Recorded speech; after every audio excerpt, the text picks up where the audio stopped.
যে ওনারা যে কম দামে বেচতেছে ওনাদেরও কিন্তু ধরা, কিন্তু এখন মানুষ প্রচার হয়ে গেছে কম দামে বিক্রি করতেছে, বাধ্যতামূলক ওনারা লস করে ওনারা ব্যস্ত হইতেছে। এক সপ্তাহের ভিতরে মহাজন কইছে যে আমার টাকা 1.5 লাখ টাকাই নাই।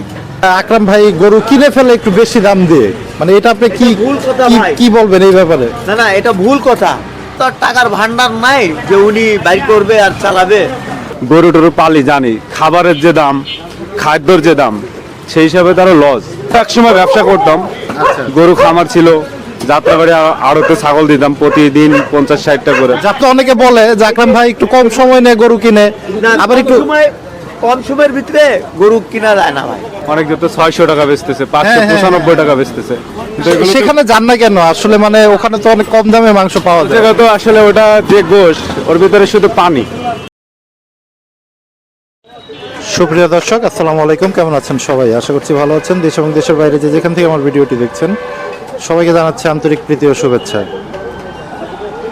বন্ধুরা, আজ রোজ মঙ্গলবার চলে আসলাম মিরপুর 11 নম্বর উল্টা বাবার মাজারের পাশে আকরাম ভাইয়ের মাংসের দোকানে।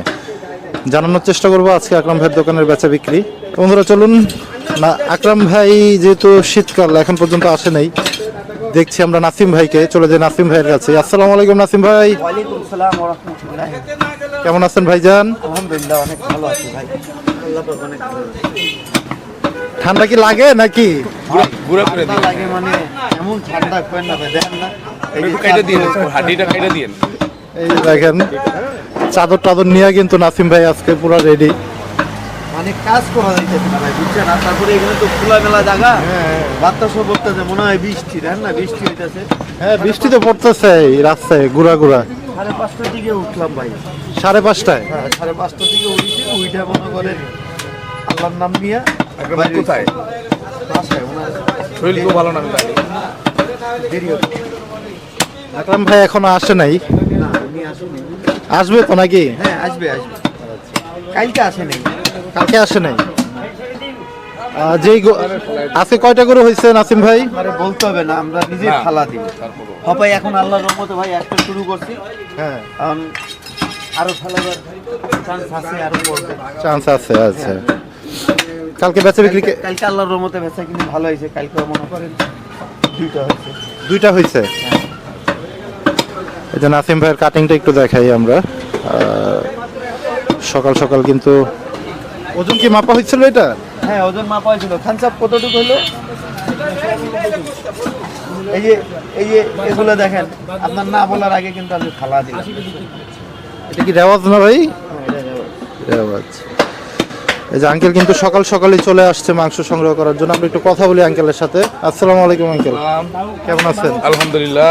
কোন জায়গা থেকে আসছিলেন আমার আঙ্কেল? বাসায় যে বিভলোকে আকরাম ভাইয়ের কাছ থেকে কি মাংস না হয় সবসময়? ছোট থাকতে আমার এলাকায় এটা, আমি ছোট থাকতে মানে? ছোট থাকতে আমি যখন ছোট, আচ্ছা আচ্ছা মানে আমার এলাকায় এটা, আমি এই এলাকায় বড় হয়েছি তো। আকরাম ভাই বিক্রি করে হইতে আকরাম ভাই পরিচিত আমাদের। আচ্ছা, মানে এই দোকান ছাড়া অন্য কোথা থেকে? না না, বাজারে তেনেই মাঝে মাঝে, কিন্তু এখান থেকে বেশি। আগে থাকতাম 11তে, এখন তো বিভলোকে, এখান থেকে বেশি নেওয়া হয়। পাশাপাশি কেমন মনে হয় মাংসের মান? ওনাদের মাংস ভালো, দাম টাম যাই কথা, ওনাদের পরিবেশনাও ভালো। যে আপনি তো একজনে দিবে 1 পা মাংস কিভাবে দিতে হবে, আধা কেজি মাংস কিভাবে দিতে হবে, ওনারা বোঝে এই জিনিসটা। 2 কেজি ওটা জিনিসটা ওনারা বোঝে। সুন্দর কথা কিন্তু আঙ্কেল কিন্তু সুন্দর। যে আর 1 পা মাংস কে নিবে, কিভাবে দিবে। হ্যাঁ আব্বু, যাক একটু মাংসের কালারগুলো দেখাই আজকে সকাল সকাল শীতের ভিতরে। সবাই কিন্তু মোটামুটি চলে আসছে। এই জায়গায় আমাদের খান সাহেব আছে, একটু কথা বলি। আসসালামু আলাইকুম খান সাহেব। ওয়ালাইকুম সালাম ভাইয়া। কেমন আছেন ভাই আপনি? ভাই আলহামদুলিল্লাহ। গেল শুক্রবারে এসে শুনলাম যে আপনার ভাই মারা গেছে, চাচাতো ভাই। তো ভাই আমি এসেছিলাম ভাইয়া। হ্যাঁ, কিভাবে মারা গেল ভাই? স্টক কম বয়সে আমার মতো বয়সে, মানে আপনার এই জেরি? আমারই একটু। ঠিক আছে, আপনারা দোয়া করেন। হ্যাঁ, আমরা খান সাহেবের ভাইয়ের জন্য দোয়া করব অবশ্যই, এবং জনগণকেও বলবো যে দোয়া করার জন্য। আমরা একটু দোকানের সার্বিক অবস্থা যদি একটু দেখাই। এই যে ভাইও কিন্তু অনেকগুলো মাংস সংগ্রহ করলো এই পাশটাতে। সকাল সকালে একটু কথা বলি ভাইয়ের সাথে। আসসালামু আলাইকুম ভাই। আসসালাম ভাই। কোন জায়গা থেকে আসছিলেন ভাই? এই 11 নম্বরে বসা। কি গরুর মাংস সংগ্রহ করলেন? জি জি, গরু মাংস সংগ্রহ। কত করে নিল আজকে? 780 টাকা। 780 টাকা। যাক মাশাআল্লাহ, আপনি তো অনেকগুলি মাংস সংগ্রহ করলেন দেখলাম, 22 কেজি। প্রতি সপ্তাহে বান্দাম মঙ্গলবারে 22 কেজি করে নিই। এটা কি মানে কোনো প্রোগ্রামের জন্য? আমাদের অফিসে তো আর প্রোগ্রামে তো নেই, সপ্তাহে নেই মোটামুটি। আর গোশত ভালো তো, মানে তার মানে 800 টাকায় বিক্রি হচ্ছে, ভাইয়ের জন্য 20 টাকা কম। হ্যাঁ, মানে আগের রেটই। আচ্ছা, কেমন মনে হয় ভাই আকরাম ভাই? ভালো গোশ, ভালো, খুবই ভালো। মিরপুরের ভিতর ভালো, এতটুকু জানি। মোটামুটি সব জায়গা থেকে গোশ কিনি, সেই হিসাবে এই জায়গার গোশ অনেক ভালো। অনেক তো 600 টাকা বেচতেছে, 595 টাকা বেচতেছে। কিন্তু এগুলো তো- সেখানে যান না কেন আসলে? মানে ওখানে তো অনেক কম দামে মাংস পাওয়া যায়। জায়গা তো আসলে ওটা যে গোশ, ওর ভিতরে শুধু পানি। আর ওটা তো হচ্ছে আপনার গাই গরু, যেটা যে গরু বলে, গাভী গরু, ওইগুলোই বিক্রি করে। আর পানি, নাড়ি ভুড়ি যা পায় সবকিছুই দিয়ে যায়। আর এই জায়গা তো বাইসে নিতে পারতেছি। মানে ট্রাই করা হয়েছে কম দামে যে অবশ্যই তো মাংস দেখছি। বিক্রি হয়। মোটামুটি ওই যে ওই পাশে লালমাটা উজ্জ্বলের দোকান তো নিছি, বিভিন্ন জায়গাতে নিয়ে দেখছি। কিন্তু এই জায়গাটা আলহামদুলিল্লাহ খুবই ভালো, এই জন্য অনেক বছর ধরে আমরা নিই। কিন্তু একটু যদি দাম আকরাম ভাই আমাদের জন্য কমায়, কি মনে হয় একটু ভালো হয় না ক্রেতা সাধারণের জন্য? আসলে কমাবে কিভাবে? দাম তো আসলে গরুর দাম তো অনেক। আমার যেহেতু গ্রামে বাড়ি, আমার বাড়ি নড়াইল, মোটামুটি গরু টরু পালি, জানি খাবারের যে দাম, খাদ্যর যে দাম, সেই হিসাবে তারও লস। আর এই শীতের সময় আমিও একসময় ব্যবসা করতাম, গরু খামার ছিল, যাত্রাবাড়ি আড়তে ছাগল দিতাম প্রতিদিন 50-60টা করে। যাত্রাবাড়ির যে ছাগলের বড় আড়ত, ও জায়গা এখনো মোটামুটি আমার এক ভাই দেয়। কিন্তু আসলে এই শীতের সময় এলে ব্যবসায় লস, কোনো কষাই বলতে পারবে না যে আমার লাভ হচ্ছে, আরো লস হয়। যদি পানি দেয়, এই যে ছাগলের গোশ বিক্রি করে 1150 টাকা, এখন হাটের দাম আছে 1200-র উপরে, তাহলে সে কিভাবে বিক্রি করে? ঢাকা আনতে খরচ আছে, অবশ্যই সে পানি দিতেছে। কিন্তু আকরাম ভাই পানি দেয় না, সামনের পর জব করে। আলহামদুলিল্লাহ এই দিকতে ভালো আছে। পানির ব্যাপারটা আসলে ভাই অনেকে বলে যে এটা শুধু বলেই দেওয়া যায় না, আসলে কি এটা দেওয়া যায় কি? অবশ্যই দেওয়া যায়। কে বলছে একটা গরুর ভিতরে 1 মুঠ পানি দেওয়া যায়? দেওয়া যায়। হ্যাঁ, অবশ্যই। ভাই কিন্তু যেহেতু উনি এই ব্যবসার সাথেই জড়িত এবং ছিল একটা সময়, হ্যাঁ, একসময় ব্যবসা করছি, জানি। উনি কিন্তু মোটামুটি ভালো একটা ধারণা আছে, ওনার কথা শুনলেই কিন্তু বোঝা গেল। ধন্যবাদ ভাইকে। যাক, এই যে নাসিম ভাই কাছে চলে যায় আবার আমরা। প্রত্যেকটা জায়গায় মনে করেন কষাইরা ধরা খাবে। এই যে ওনারা যে কম দামে বেচতেছে, ওনাদেরও কিন্তু ধরা। কিন্তু এখন মানুষ প্রচার হয়ে গেছে, কম দামে বিক্রি করতেছে, বাধ্যতামূলক ওনারা লস করে ওনারা ব্যস্ত হইতেছে। এই যে আপনি দেখেন না, এইটা কিন্তু কাস্টমাররা আমরা দিতে পারবো না। কটা হয়ে গেল? 120 টাকা। 120 টাকা 120 টাকা আমার ফেলানি গেছে। তো এরকম আজকে সারাদিনে কত বাদ হইব? একটা কাস্টমার এগুলো তো আবার বিক্রি হয় না নাসিম ভাই, এই জিনিসগুলো তো আপনার বিক্রি হয় কম দামে ভাই। ওইটা তো মহাজনের চালান উঠাইতে পারবো না। এটা যদি মহাজনের চালান উঠাইতে পারতো তাহলে একটা কথা ছিল ভাই, এটা তো মহাজনের চালান উঠবে না এটা দিয়া।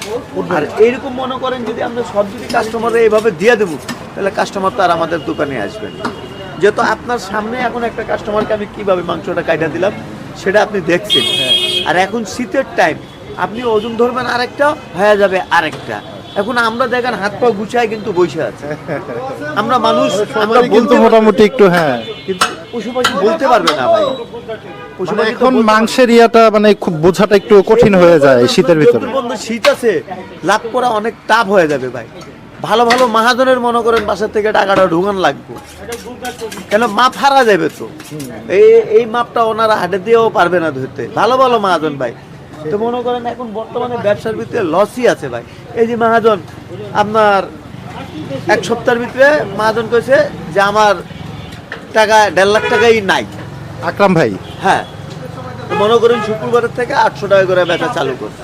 হ্যাঁ, তাহলে আমরাও জানলাম যে শুক্রবার থেকে 800 ওনার কাছে তো আর টাকার ভান্ডার নাই যে উনি বাইক করবে আর চালাবে।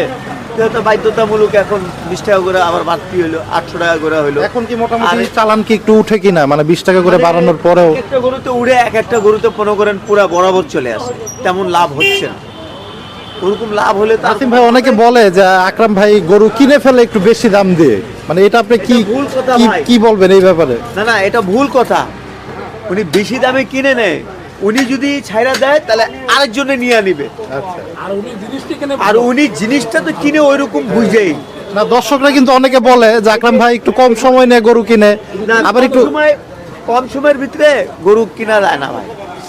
আপনি যত তাড়াতাড়ি যাবেন আপনার হয়তো লাভ হবে লস হবে, এটা দেবার মালিক আল্লাহ পাক। আর যদি দেরি করে আমি মাল কিনি, আর যদি ওটার ভিতরে আমি 20,000 টাকা ধরা খেয়ে গেছি, তাহলে এখন আমি কি করব? এটাও ঠিক, এটাও আপনার কথা যুক্তি আছে। আমি তাড়াতাড়ি যাব, মাল একটু ঘুরে ফিরে কেনাকাটা করে আমি চলে আসবো।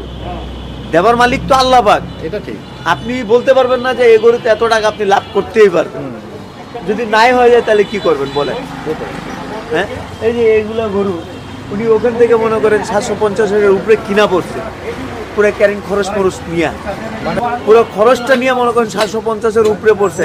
আমি ঘরে বসে বসে দেখতেছি টিভিতে, মানে হিসাব করে ফেলাইছেন যে হিসাব বের করলাম। আকরাম ভাই এই গরুটা এত যে কিনলো, মানে আপনার তো একটা আইডিয়া আছে যে এই গরুটা এতটুকু হবে। ওটার ভিতরে তো লাভ করতে পারবো না, উনি গেছে 2 টাকা লাভ করার জন্য। এই যে এখন 2 দিন আগে একটা মাল ফল করে দিল, তাহলে উনি তো যে গরু কিনে উনি আজকের থেকে না, উনি আমার আগের থেকে এই লাইনে আছে।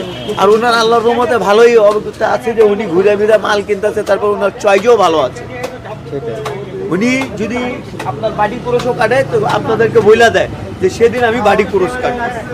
হ্যাঁ, এটা বলে যে কি চায় এত সুন্দর দেওয়ার পর আর বলার পর আর কোনো কথা থাকে? হ্যাঁ, মানে রক্ষা মানে কাস্টমারের মনের রক্ষাটা কেউ সহজে করতে পারে না।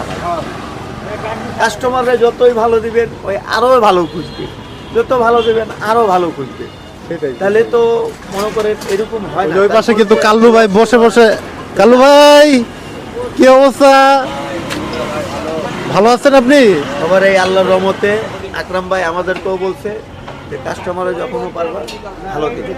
2 টাকা আমার লস হবে, আপনার সামনে বাই করে এগুলো সব বাই করে এই যে রেওয়াজটা কিন্তু এই অবস্থা বাই করে দিচ্ছি। আমার চোখে লাগছে আমি বাই করে দিচ্ছি। না সুন্দর। এর ভিতরে ওয়াশ বেশি আছে, আমি বাই করে দিচ্ছি। কাস্টমারও ভালো থাকলো আর আমার দোকানদারি হইলো। সুন্দর কিন্তু